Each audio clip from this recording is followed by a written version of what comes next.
Hey, what's going on, everybody? Welcome back to the channel.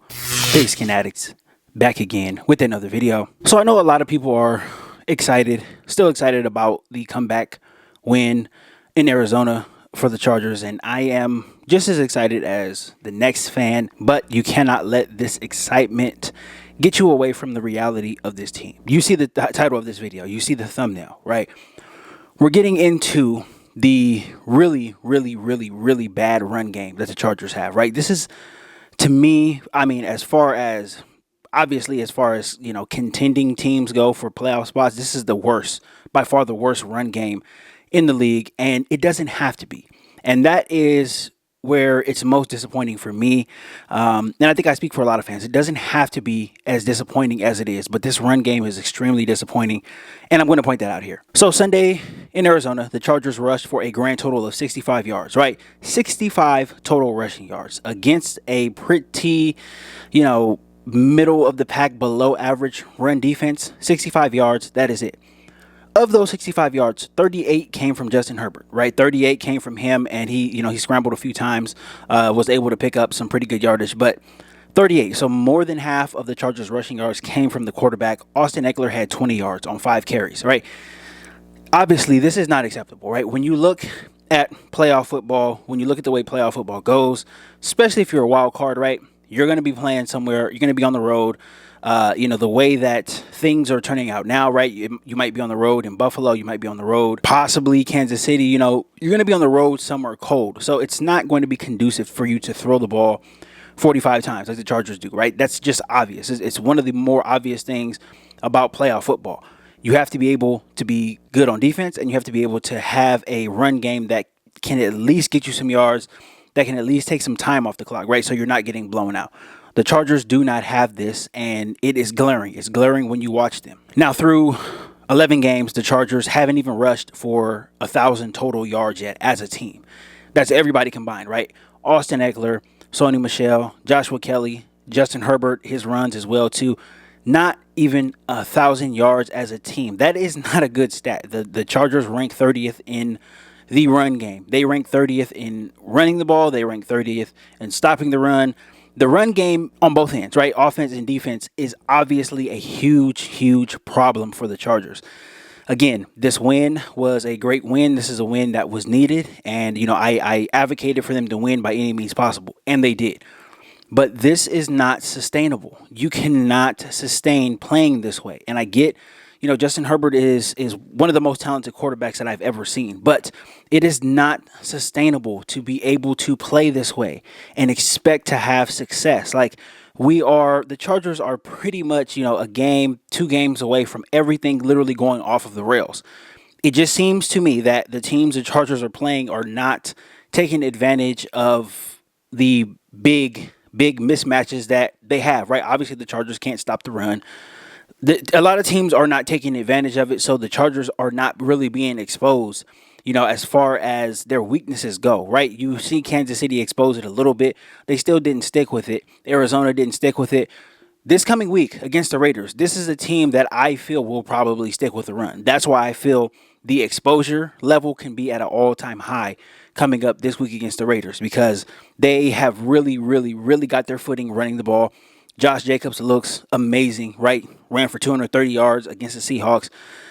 This is going to be a tough task for the Chargers. And if you cannot stop the run, right? If you cannot stop the run on offense and you can't run the ball, things are not going to look great. Again, it's going to be Justin Herbert or bust. And to me, that is not sustainable. It is not a sustainable formula to have any type of success. It's not a sustainable formula to get to the playoffs. It's obviously not a sustainable formula to win in the playoffs. So this is a big issue, and to me, I'm literally just waiting every single week for the Chargers to be exposed, for them to be ran out of town with their pants down. This is what I'm waiting for, because this is not sustainable. Just yesterday, I posted on the community tab, CBS, they had a graphic of the Chargers and their porous run defense, right? This is a Brandon Staley thing. This is what the Chargers have done under Brandon Staley. They have not stopped the run at all. And it is embarrassing. And for it to have went on as long as it has, it really calls into question his job security. It really does. I know a lot of people think that there's no way that he can be fired or anything like that. I think it calls into question his job security, because you cannot have this go on for 3 straight seasons of you never ever stopping the run. It doesn't make sense. I don't think any franchise is going to be happy with that, right? Even if this is the Detroit Lions thing, right? I think even the Lions would have to make a move at some point. You can't come in, you can't be a defensive coach and not be good on defense, right? Not even just be decent or average on defense. The Chargers are bad on defense, bad on third down. This is something that you cannot sustain. So obviously, this is something that has to be addressed going forward if the Chargers are even going to think about having any type of success. The Chargers are completely one-dimensional. Without the run game, you are, again, Justin Herbert or bust. And as good as Justin Herbert is, to put all of that on his shoulders is unfair. There's really no other team that's asking their quarterback to do what Justin Herbert does. The Chargers are asking him to be the alpha and omega and literally do everything for this team. Defense is not giving any support. Run game is not giving any support. It is Justin Herbert or bust. And it really, really puts the pressure on him. And I'm sure he doesn't mind it, right? I know he's very competitive. I'm sure he's having a lot of fun doing this. But it is not conducive to winning. It's not conducive to winning football. It's not conducive to any type of contending football. This is bad. This is just bad football. This is a means to an end for Brandon Staley, Joe Lombardi. This is just the way that they're going to get through the season, right? And whatever happens after that happens. But it is, when you look at other teams and you look at a Chiefs, you look at a Bills, you look at even the Dolphins, right? Some of those teams are starting to develop into really, really good teams down the stretch because they have developed good habits. They have other aspects of their team that are helping. And the Chargers just don't have that. They don't have it defensively. They don't have it, really on the offensive line as far as the run game goes. They really just don't have it. And at some point, it is going to come back to bite the Chargers in the ass. So just for context, right? Just for context, a run game, a really good run game can do wonders for your team, right? It can win you games. It can win you games. It can win you playoff games, right? Even when your quarterback is not playing well, or if your quarterback happens to be injured, or if any other star player happens to be injured. Getting the run and sustaining a run game can really do a lot for your team. So just for context, right?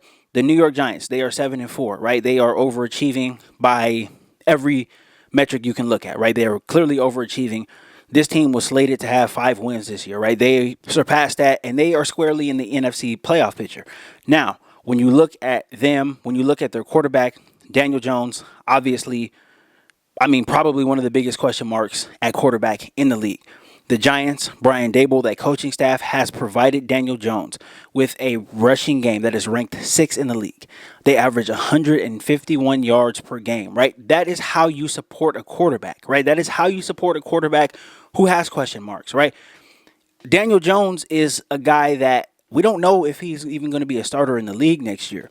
But the Giants have provided him with the 6th-ranked running offense in the league, right?